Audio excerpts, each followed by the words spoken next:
Good evening, Jimmy here in Chicago. Hope everybody's enjoying their week. Today we're going to do a story on Melrose Park.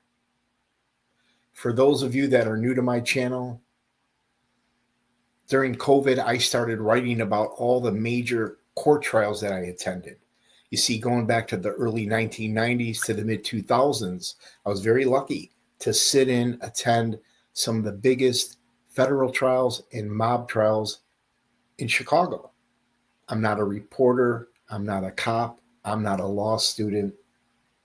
But these trials are open to the public, whether it's downtown at the Dirksen Federal Building or at the 26th in California Court Building.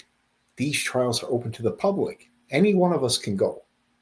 And some of the trials that I attended are better than any movie, any documentary, any book, any article, or any video.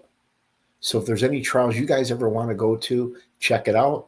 Sadly, there's not too many court buffs left. I'm one of the last ones, at least here in Chicago. So if you guys like my Chicago mob trial stories, hit that like button, subscribe, share with your friends. Let's get into it. My quick sponsor, Career Empower. If anybody's looking for a job or a career change, don't ever be afraid to work with a recruiter. They could help you find a high-paying job and career. So check these guys out. Let me know what you think. There's a link to their website. And as always, I want to plug my friend Mary's book. Mary grew up in the Grand Avenue Patch, not too far from me. And she grew up with Joey Lombardo. She wrote a book, Lovers, Liars, and Clowns. So check it out on Amazon. You could also search Tales of the Patch. So if you want to hear some real neighborhood stories that you've never heard before, check out Mary's book. Now, Melrose Park, right? There's a lot of history in Melrose Park. A lot of Italians lived there, grew up there, and you got a lot of Italian people that have close contacts to Melrose Park. As a kid, I lived maybe 20 minutes away, and it was always a big deal for us to go to Kittyland. Kittyland was located right there in the vicinity of North Avenue and First Avenue, maybe 25, 30 minutes from downtown Chicago. And this was a special place for kids and families. This was kind of like Great America or Disney World, if you will. How many of you remember Kittyland? Sadly, though, Kittyland was closed, probably breaking a lot of hearts, but we all have a lot of memories at this amusement park. But this was a staple in Melrose Park back in the day. And right across the street, you had the racetrack, right? My grandmother used to take me here as a little boy, and I didn't know it at the time, but this was a hangout for a lot of the wise guys. Guys from the Wild Bunch used to hang out here. Tony Borsellino, Butch Petroselli, Jimmy I, Harry Allman, and several others. Sadly, though, the racetrack is closed. My favorite racetrack, though, was Arlington Heights. To me, that was one of the best racetracks in the country. There's a lot of characters that hang out at these racetracks. Now, Melrose Park is also known for manufacturing. It's a manufacturing hub, right? You've got companies like Borg Warner Automotive. You've got Benjamin Moore Paint. You had a huge jewel distribution warehouse center. You had Navistar, a lot of steel processing companies, a lot of packaging companies, food processing, ton of warehouses and manufacturing plants, which bring in a lot of money to the town of Melrose Park. You drive up and down Manheim or up and down 25th Avenue, and you'll see all kinds of manufacturing plants. Now, back then, as kids, as teenagers, even today, they have the Melrose Park Fest, one of the best Italian street festivals in the city. You got a lot of really good, delicious food vendors, great entertainment. They got rides, games for the kids. They've got a smoking DJ. Great street festival, one of my favorites. Now, Today's fest is nothing like it was years ago, but it's still enjoyable. So I highly recommend next summer, check out the Melrose Park Fest. And you'd be surprised some of the Chicago wise guys, their family, their friends, and associates that work these fests or attend them. Now we're going to talk about some of the great restaurants in Melrose Park. This one is still open. You got Tom's Steakhouse. This is where Tony Accardo, Iupa, Jack Cerrone, Joe Lombardo, I mean, the list goes on from A to Z. This is where all the Chicago outfit guys, associates, family, friends used to hang out. Now, I don't go here as often as I should, but I was here once or twice. And I remember I asked the waitress, where did all the wise guys hang out? And she looked at me and she says, by the bar. Where else?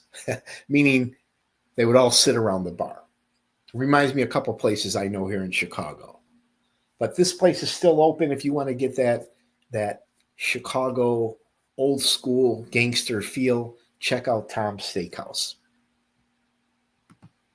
Now, one of my favorite places to go to in Melrose Park, sadly, it's closed now. I'm hoping they'll reopen it, was Danny's Grill or Danny's Deli. This place changed hands several times, but the food was always delicious.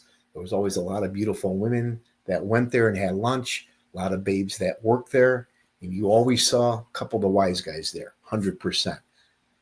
Sadly, though, it's closed, but it's right there in Melrose Park on like Division and 15th. And I remember seeing this man here, Al Piemonte. Al Piemonte went to Danny's Deli pretty much every day for lunch.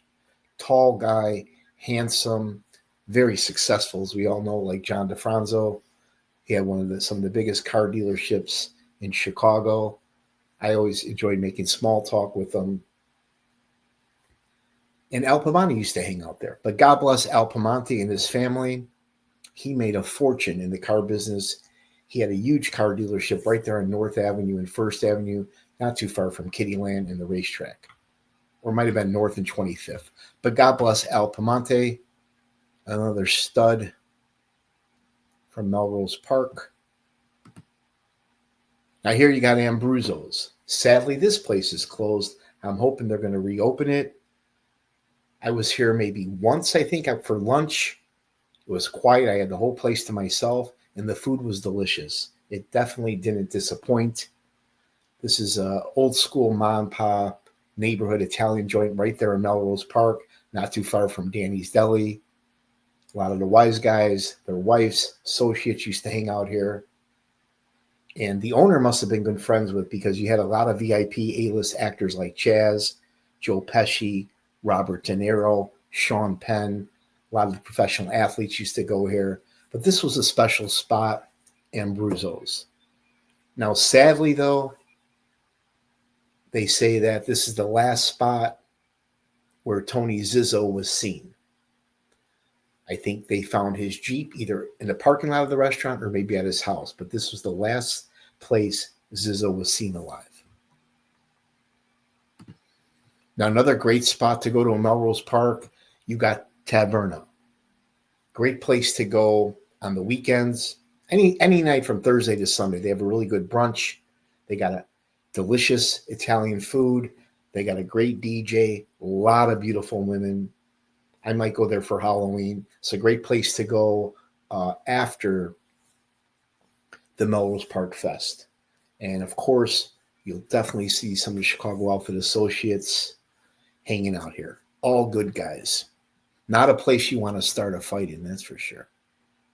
Now we're going to step back in time. This is before my time, but this is a legendary mobbed up restaurant, bar, speakeasy, gambling joint called Casa Madrid. Casa Madrid.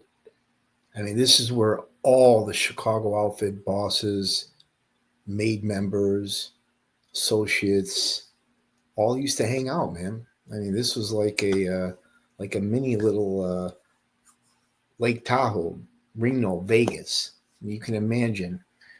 Allegedly, they had holdups here. Some people say there's people that have been clipped in this joint.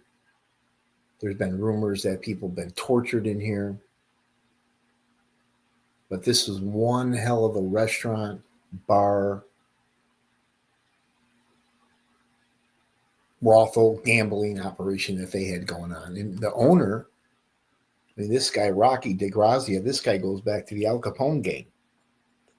He's got a career criminal rap sheet mile long. He had men like Sam Battaglia. This guy's right under Tony Accardo, Paul Ricca, Murray the Hump. I mean, top echelon of the Chicago outfit. He had Sam Battaglia hanging out at Casa Madrid. I think it's either his great-grandson is a professional hockey player. But Sam Battaglia spent a lot of time. This was like his headquarters. Now in Melrose Park, just like other Italian little patches, they had social clubs. Every other block, there were social clubs. Not most of them are closed right now. You know, the old storefronts, the rent is just a little too expensive right now. But there's still a few active clubs. But one of my friends told me about one of the clubs in Melrose Park, right off of, I think it was like Lake and 25th in that area.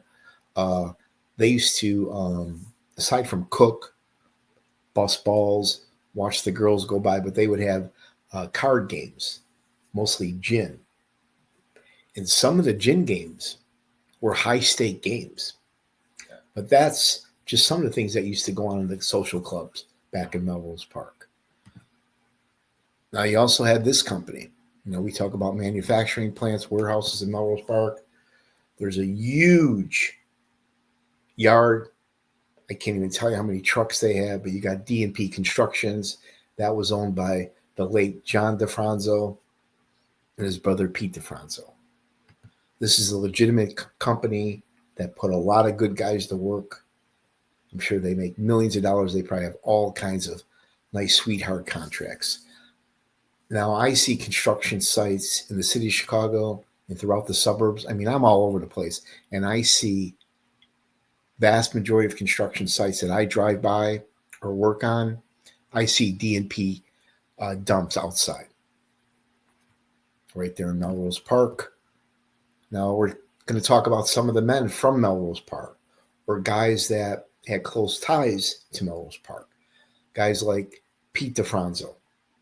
He was Johnny's younger brother, and basically his right-hand man, his trusted ally. This guy here did over 20 years of hard time in Leavenworth. Came home and made millions, legitimately. Not even counting the money he made in the rackets. Now, according to the government, fast forward 2007, there was probably a handful of men that the government tagged as being the biggest threat to Nick Calabrese. I did a show on The Babysitter. Federal Marshal John Ambrose was assigned security for Nick Calabrese.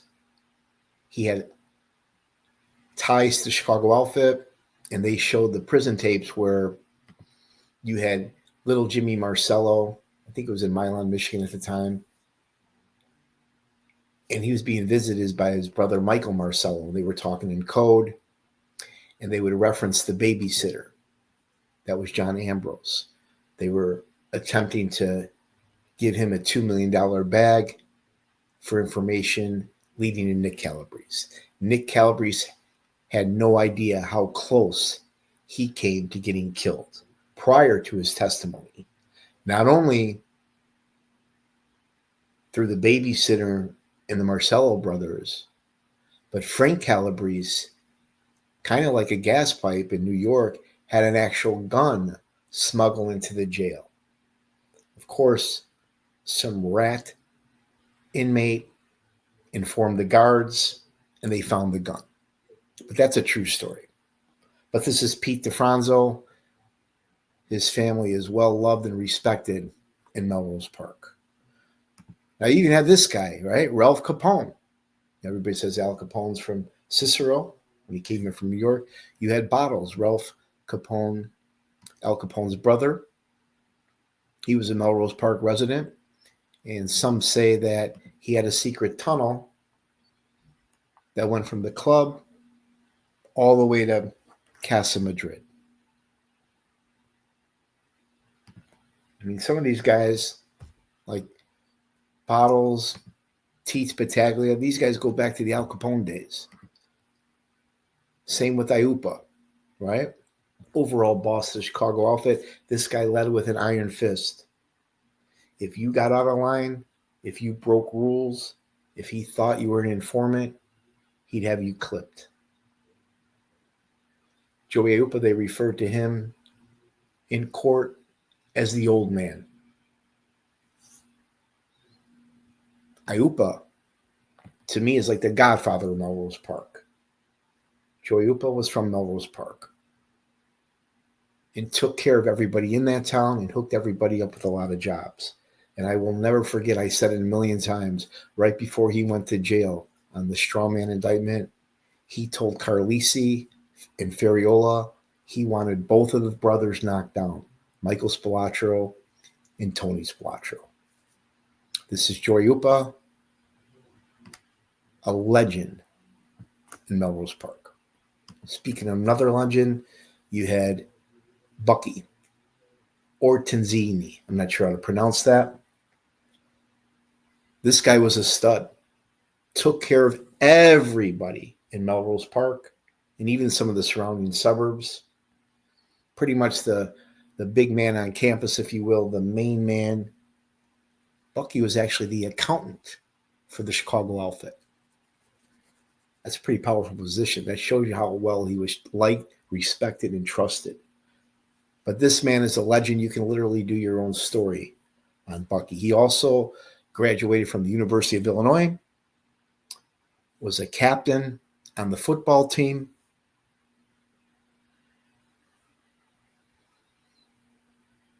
And he's pretty much the founder of Melrose Park, if you will.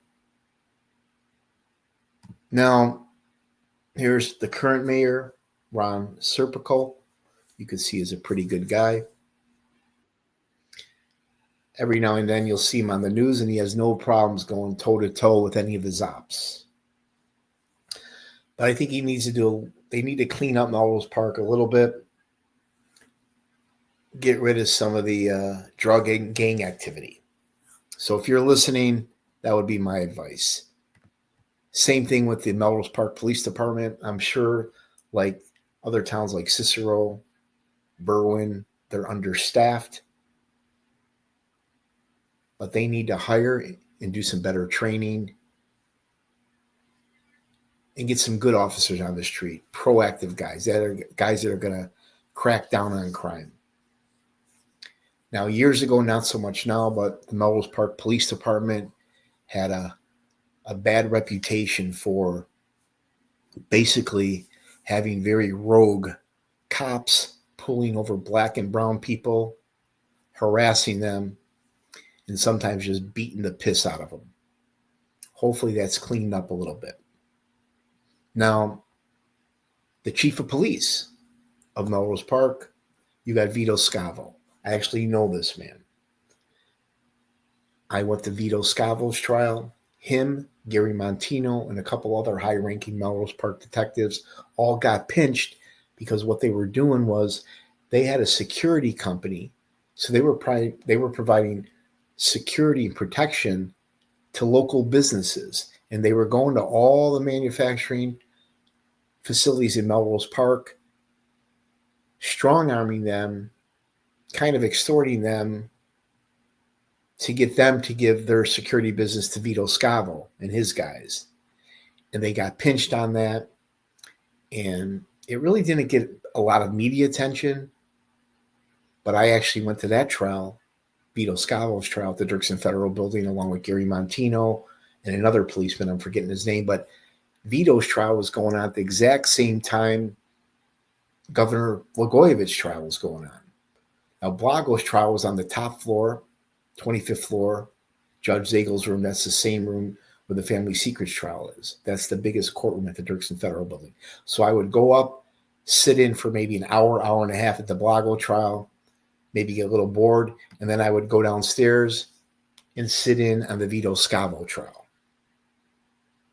Now, it was Joey Aiuppa that put him in the position of chief of police. But this is a good man here. My family has great respect for this man in the Melrose Park Police Department.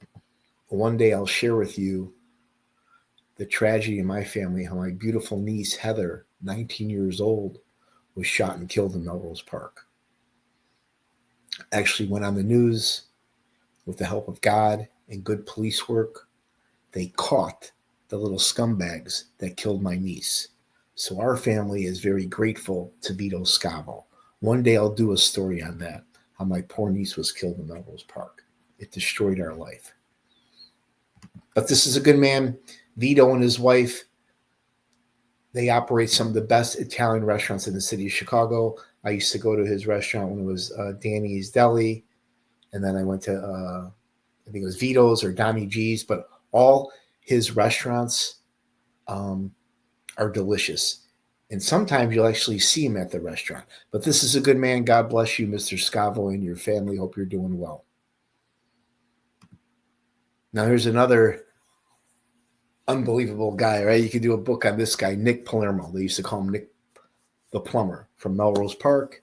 I couldn't find a photo of him. But Nick was really close with Tony Accardo, JB. And he actually installed plumbing fixtures in Tony Accardo's house. But I'll do a little research and we'll talk a little bit more about Nick the Plumber. Now, there's also been a couple alleged murders connected to Melrose Park. For example, this gentleman here. Now, shame on me, I'm forgetting his name. I'll find it and I'll do a follow-up. But this guy got killed, I think it was over a gambling debt, and they never found his body. Till this day, they never found his body. It's an unsolved murder. And this was connected to, it either happened in Melrose Park or he was from Melrose Park. But I'm going to do a follow-up story. But this is an unsolved murder connected to Melrose Park. Another one, you got Tony Zizzo. Now, Tony Zizzo is from Melrose Park. Made member of the Chicago outfit. He was very, very close with James Marcello.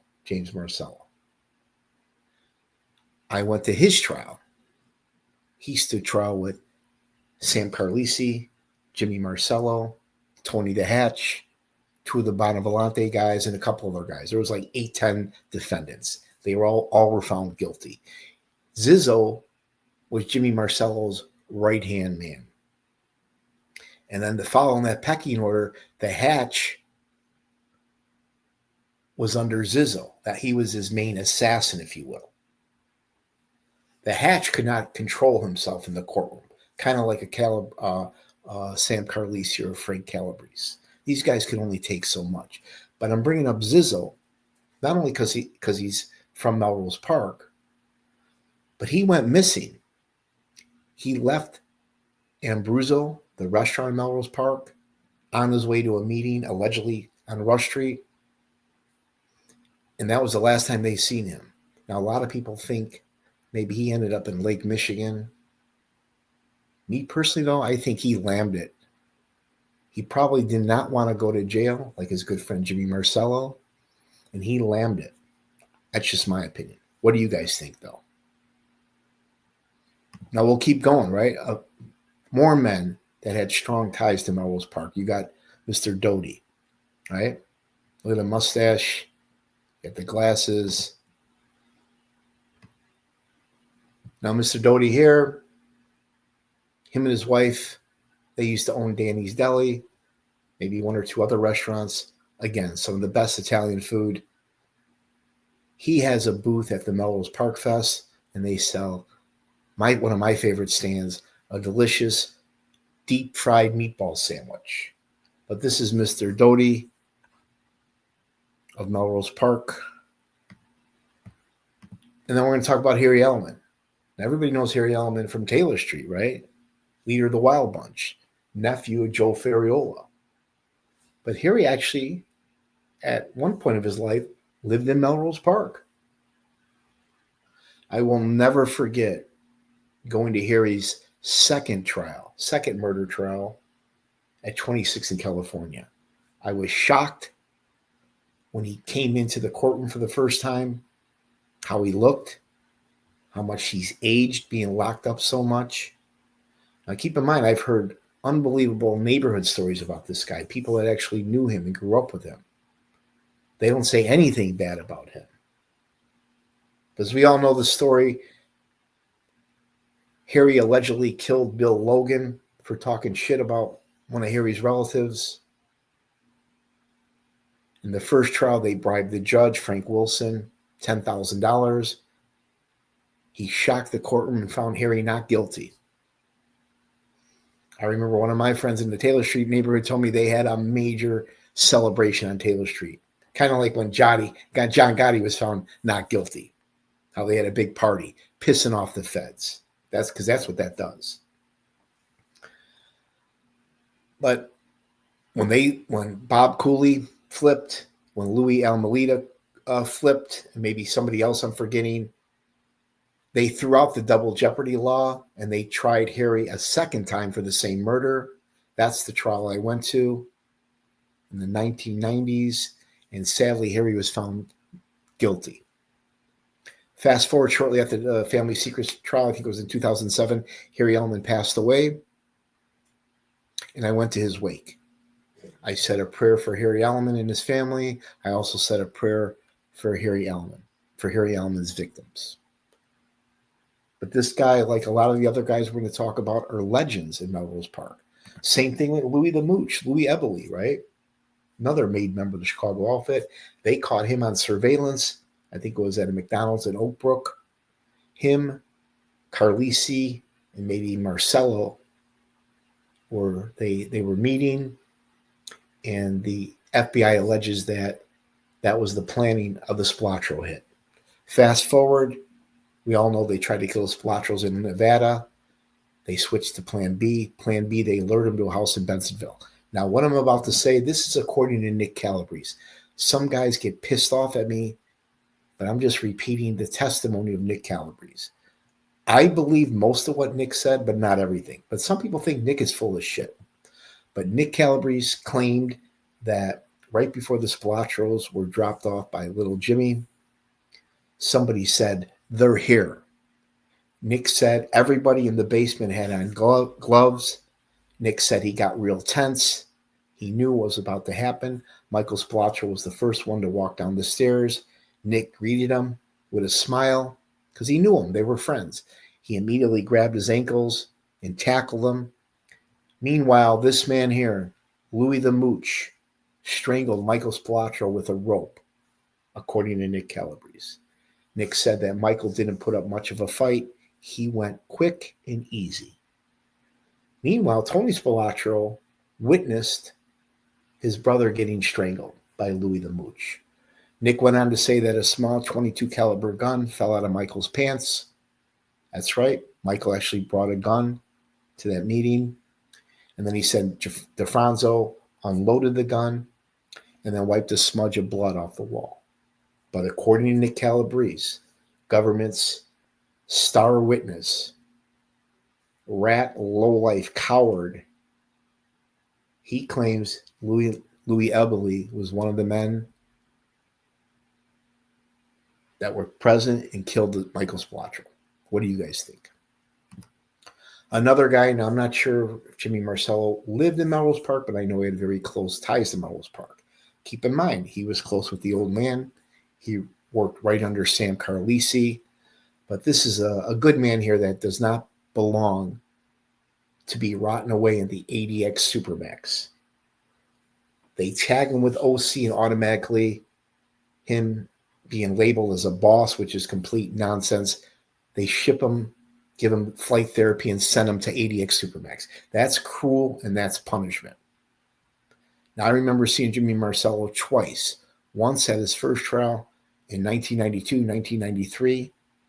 That was the second trial I ever went to following the Gus Alex trial. Then I seen him years later in 2007. And I was shocked how much he aged being locked up so much. This guy did probably 12, 15 years on his head during the Carlisi trial. He comes home, not even 3 months. He gets a knock on the door, and they indict him for a couple murders in the family secrets trial.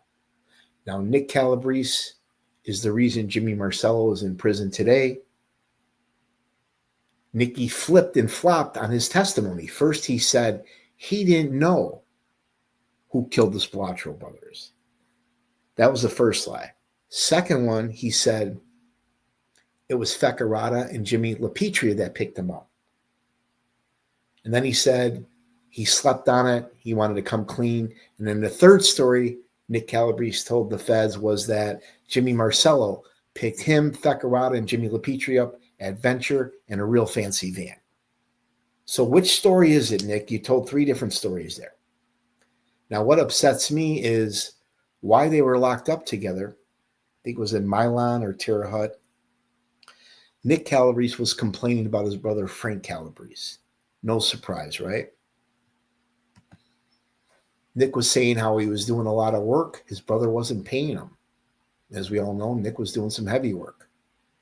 Obviously, his brother was abusing him and his family. Jimmy Marcello told him, when we get out of prison, you could work for me.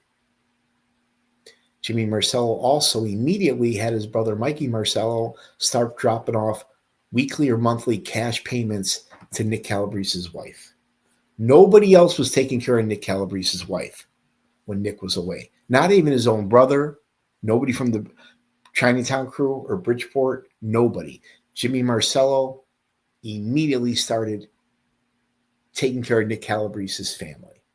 That's what a good man this guy is. And what does Nick Calabrese do? Implicates him in the Spilotro brother murder. Now, an interesting thing about Jimmy Marcello is one murder, one of the 14 at the family secrets trial that Nick placed Jimmy at, where they jumped a guy at a bar that was closed. They strangled him, killed him. The jury hung on that. They weren't convinced that Jimmy Marcello participated in that murder. However, the judge overruled the jury's verdict. He believed the prosecutor and Nick Calabrese that Jimmy Marcello did participate in that murder. So tell me, how is that possible? The jury hung, but the judge can overrule that. That's how much power the federal judge has. Jimmy Marcello, right before he got sentenced, he showed no remorse. When they asked him if he had anything to say, and he said this, I think, after the Sam Carlisi trial, right before he got sentenced, he said, the only reason I'm standing here today is because of my last name. But God bless James Marcello and his family. Hopefully, someday, Donald Trump or somebody can release him on compassionate release. This man has suffered enough. He's no longer a threat to society, not that he ever was. And his Chicago mob days are long gone. I mean, for Christ's sake, his father was killed by the Chicago mob. Another man, boss, the Chicago outfit, led with an iron fist, led with violence, just like Iupa, his successor. This man had strong ties to Melrose Park as well. I will never, ever forget seeing Sam Carlisi at his trial. Every single time Lenny Patrick, James Lavelli, 2 of the government's rats, and once or twice when the prosecution would slip and refer to him as boss of the Chicago mob, Carlisi would stand up and start yelling at the prosecutor, yelling at the witnesses. So imagine being in court, seeing an elder man like Carlisi going off on everybody. He didn't give a fuck. But this is Sam Carlisi. God bless him and his family. A true leader, a legend in the Chicago outfit. We can keep going. Rocky and Felice, I don't think, lived in Melrose Park, but he had strong ties to Melrose Park from the mayor down.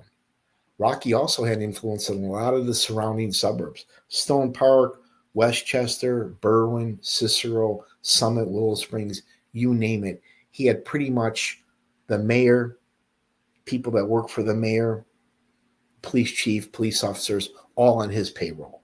Same with a lot of Cook County sheriffs.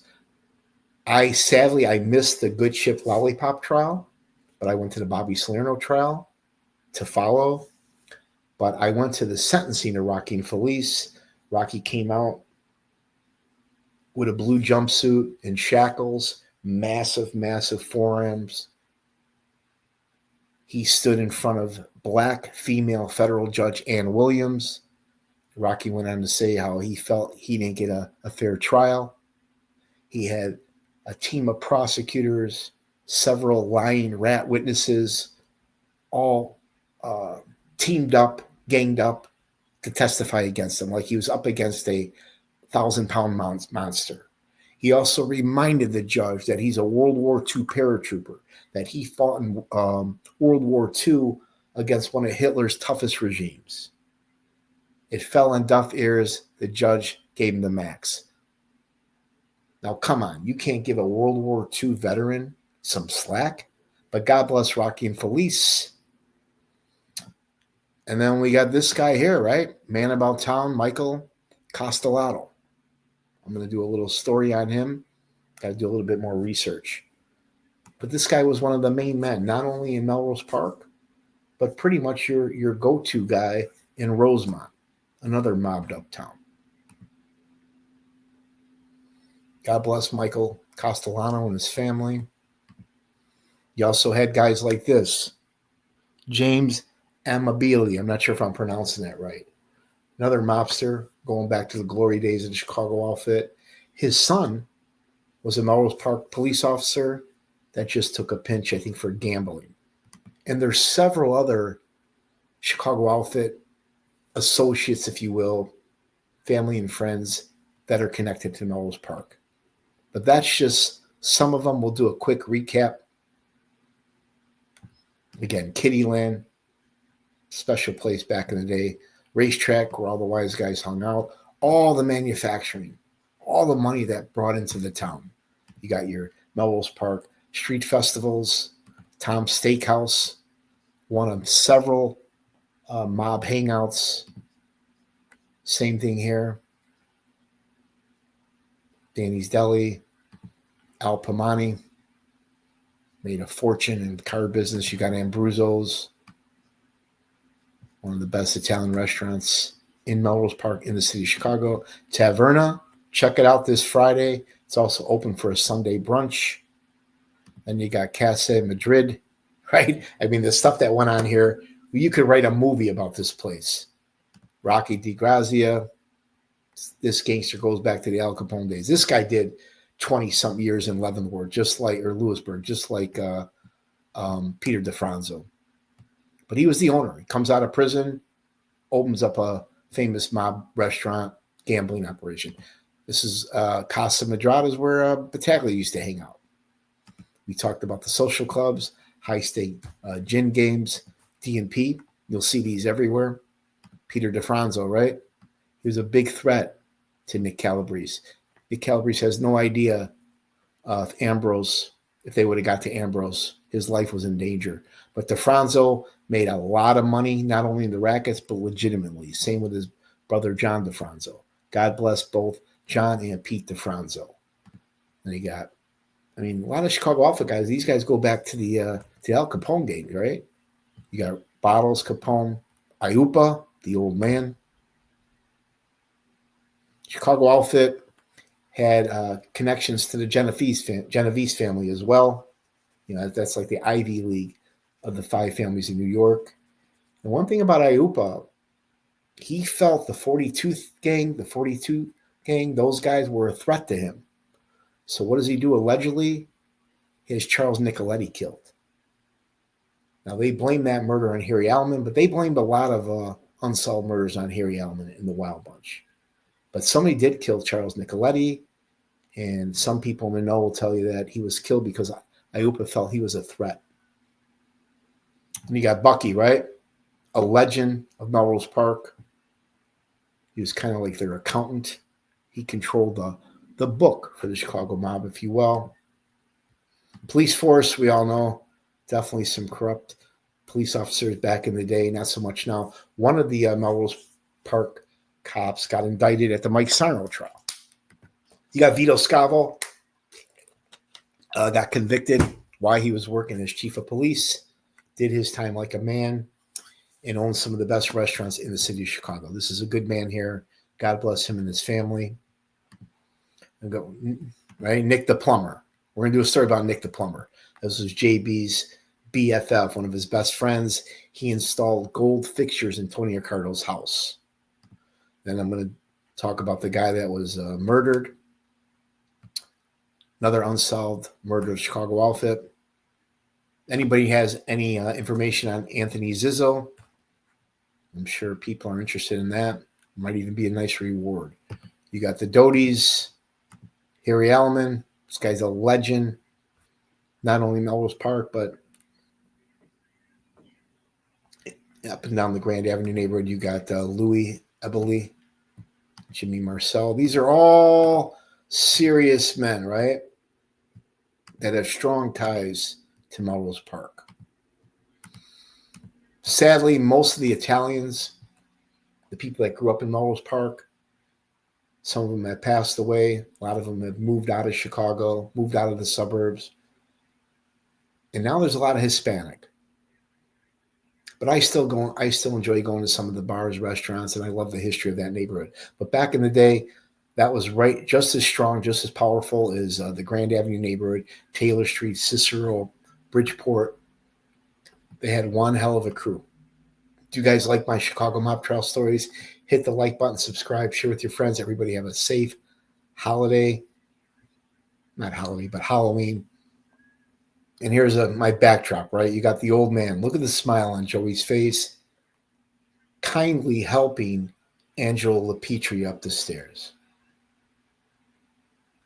Everybody have a safe and happy Halloween. Stay tuned. I'm working on some really good interviews. I got two living legends. These men are two of the last Mohicans. They're both in their 80s. I'm trying to get them into the studio so you can hear their stories. Their stories are freaking platinum. Now, for you haters out there, put out the cigarette, put down the drink, grab the fucking old lady, and take her to Olive Garden. Ciao.